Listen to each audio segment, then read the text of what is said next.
Too many choices.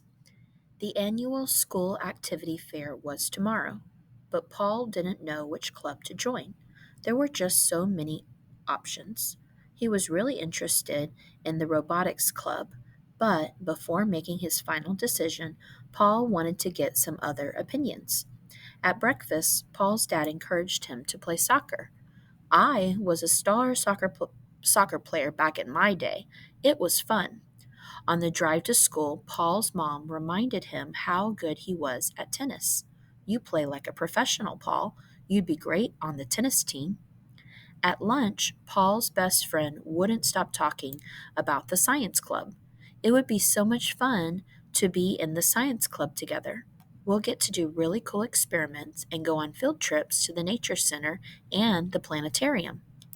After math class, Paul's teacher asked him if he wanted to join the math club. You're really great at math, Paul. You'd be a standout at the math competitions.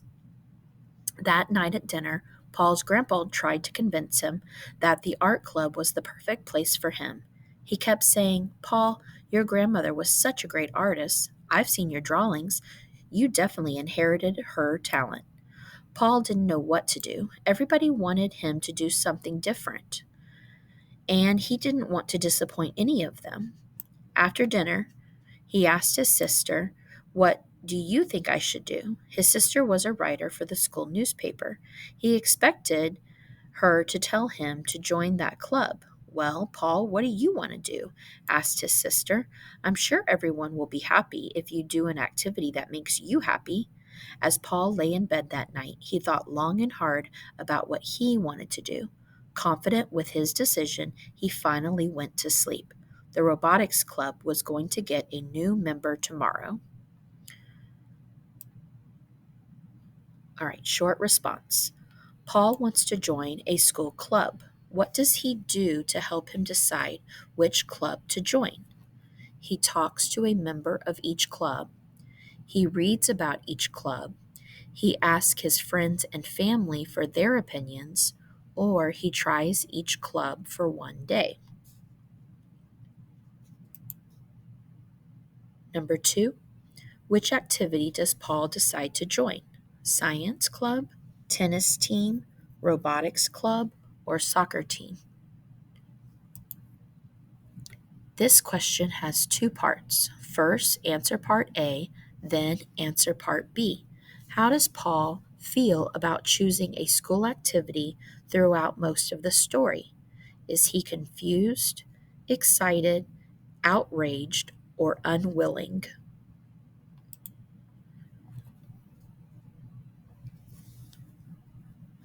Read paragraph 7 of the story. Which sentence best explains why Paul doesn't know which activity to join?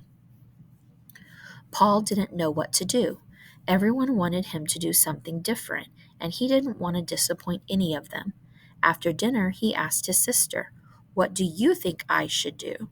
His sister was a writer for the school newspaper. He expected her to tell him to join that club. Well, Paul, what do you want to do? Asked his sister. I'm sure everyone will be happy if you do an activity that makes you happy. At the end of the story, whose advice does Paul follow when picking a club to join? His grandpa's, his dad's, his teacher's, or his sister's? An idiom is a phrase that means something other than what each word means. It is a figurative way of saying something. What does the idiom thought long and hard in paragraph 7 mean? Consider the context of the paragraph. Thought about something carefully for a while, exercised while thinking, listened to strong advice from one person, asked multiple people about something. Read the question carefully, then enter your answer in the box provided. How does Paul feel after he finally makes a decision about what club to join? Support your answer with evidence from the story. What is the theme of this story? Treat others as you'd like them to treat you.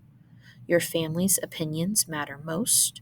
Do what makes you happy, or work hard at what you do. Extended response. Read the story Too Many Choices. Based on the information in the story, write a response to the following. Explain how Paul's conversations with his family and other people led to his decision to join the robotics club. Write a well organized 3-paragraph informational essay that uses specific evidence from the story to support your answer. Remember to clearly state your central idea, organize your writing, develop your ideas in detail, use evidence from the selection in your response, use correct spelling, capitalization, punctuation, and grammar. Write your response in the box provided.